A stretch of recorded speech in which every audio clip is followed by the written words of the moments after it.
Approche-toi, installe-toi, car ce soir, je vais te parler d'un endroit où des animaux choisissent le vide.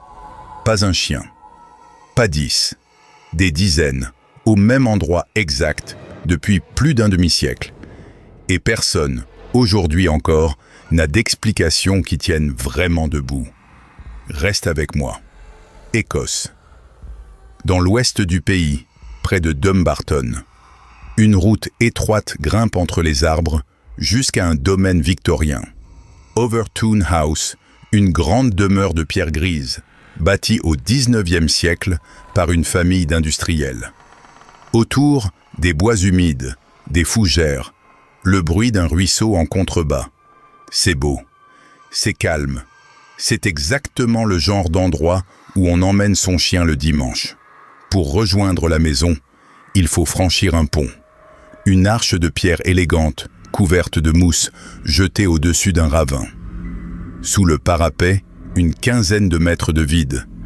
Et tout en bas, des rochers et l'eau noire du ruisseau qui passe entre eux. Dans la région, ce pont a un surnom. On l'appelle le pont des chiens. Ou, plus simplement, le pont de la mort. Voici pourquoi. Depuis les années 50, des chiens sautent de ce pont. Ils ne tombent pas. Ils ne sont pas poussés. Ils sautent. Le scénario est presque toujours le même, et il est raconté par des dizaines de propriétaires, sur plusieurs générations. Un promeneur traverse le pont avec son chien, en laisse ou libre, un jour ordinaire. L'animal marche normalement. Puis, à un moment précis, quelque chose change. Le chien se fige. Il dresse la tête. Il semble fixer un point que son maître ne voit pas. Certains disent qu'il devient sourd à sa propre voix, comme aspiré. Et brusquement, il accélère, bondit sur le parapet et se jette dans le vide. Le maître n'a pas le temps. Le temps de comprendre, le temps de tendre la main, et c'est fini. Il ne reste que la laisse, ou le silence, et un bruit sourd, 15 mètres plus bas. Une femme a raconté avoir senti la laisse se tendre d'un seul coup, puis plus rien dans sa main. Un autre promeneur décrit son chien, qui s'arrête net au milieu du pont, les oreilles couchées, le regard verrouillé sur un point du parapet. Il l'a rappelé, plusieurs fois, de plus en plus fort. Le chien ne l'a pas entendu. Le ravin, lui, est étroit et encaissé. Même en plein jour, la lumière y descend mal, et l'eau y reste noire. Beaucoup de ces chiens sont morts sur les rochers. Les estimations varient énormément selon les sources.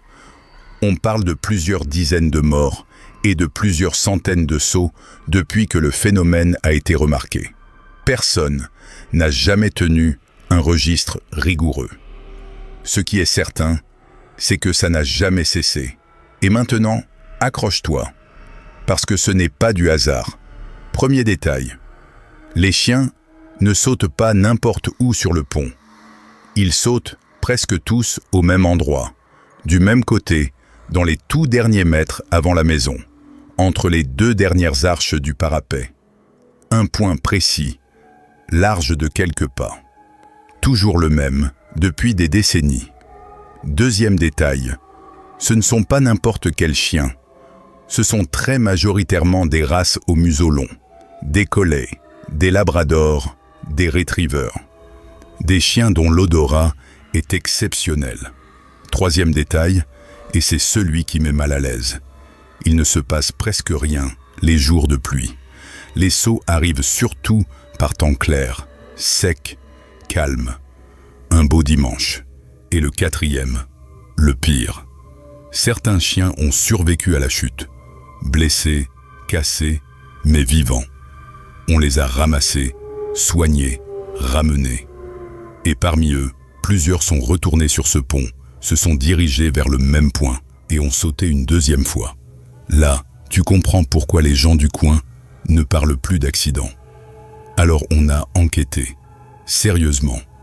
Pas des chasseurs de fantômes, des scientifiques. Au milieu des années 2000, une association écossaise de protection animale envoie un spécialiste du comportement animal sur place. Il passe des jours sur ce pont. Il élimine les hypothèses une par une. Le vent, non. Le bruit, non. Un défaut de la structure, non. Puis il descend dans le ravin. Et là, sous le pont, il trouve quelque chose. Des animaux, des souris, des écureuils et surtout des visons. Des visons sauvages qui vivent dans les broussailles et le long du ruisseau. Or, le vison a une particularité. Il marque son territoire avec une sécrétion à l'odeur extrêmement forte, extrêmement tenace. Pour un nez humain, c'est âcre. Pour un chien de chasse, c'est un signal qui traverse tout. Le spécialiste teste. Il présente à des chiens différentes odeurs, souris, écureuils, visons. Il note les réactions une par une, sans leur souffler quoi que ce soit. La réponse est nette. C'est le vison qui déclenche l'excitation la plus violente. Et là, la deuxième pièce du puzzle s'emboîte. Regarde le pont à hauteur de chien. Le parapet fait plus d'1 mètre de haut. Il est plein, en pierre massive. Aucune ouverture. Un humain voit par-dessus et comprend instantanément qu'il y a un ravin. Un chien, lui, ne voit rien. À sa hauteur, il n'y a qu'un muret. Il ne sait pas qu'il est sur un pont. Pour lui, ce mur est un obstacle ordinaire, avec de l'herbe derrière, comme des milliers d'autres qu'il a franchis dans sa vie.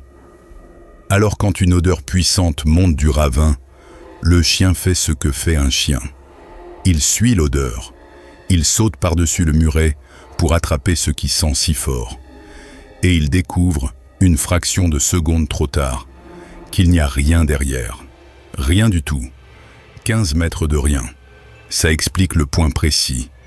C'est l'endroit du pont où l'odeur monte le mieux. Ça explique les museaux longs. Ce sont les meilleurs nez. Ça explique le temps sec. Par temps humide et venteux, les odeurs se dispersent et ne montent pas. Et ça explique même la date. Les visons ne sont pas originaires d'Écosse.